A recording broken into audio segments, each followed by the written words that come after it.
Video 245. We're going to finish this unit test one function at a time.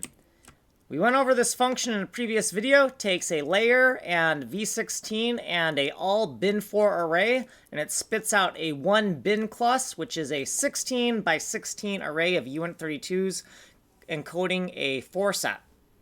So this right here is an output parameter because we're not going to return anything. We're going to give it the array of 16 uints here. We're going to make sure that this equals this. And then down here, we're going to rename this input to array of U25 clusters because it's more readable that way. We're going to go through every single cluster not every single cluster. We're going to go through every single subcluster of the tile design we want to load into this output here. We're going to seek to the correct position within our master array, grab the U32, and then pump the U32 into our output. Then we're just going to return. We're not going to return anything because this is an output parameter.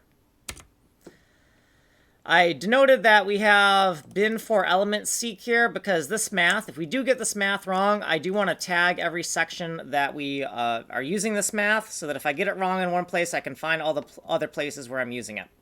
This name right here needs to be renamed probably to U25 cluster, so I made a note of this because some of our variable naming is a little bit sketchy in our code. Here's what we did previously. Here's our footnotes, and we also have a nice little diagram here explaining what a U25 cluster is. It's just a uint32 that encodes a 5 by 5 grid of bits. So U25 stands for uint25. I know there's no such thing as a uint25, but we're making it up. We're just saying that we're not using the least significant 7 bits. Here's what we did in this video. We just finished this function that takes a layer, tile value, and the master all bin4 array, and it outputs a bin class. And a bin class is a 16 element array of U32s that encodes a 4 set design. You've been on this playlist. Longer explanations are on this playlist. I recorded this 3 different times in a row. Choose what works for you. You get the source code here. Email me here. This has been video number 245, hence the number there. Like and subscribe and all that good stuff later.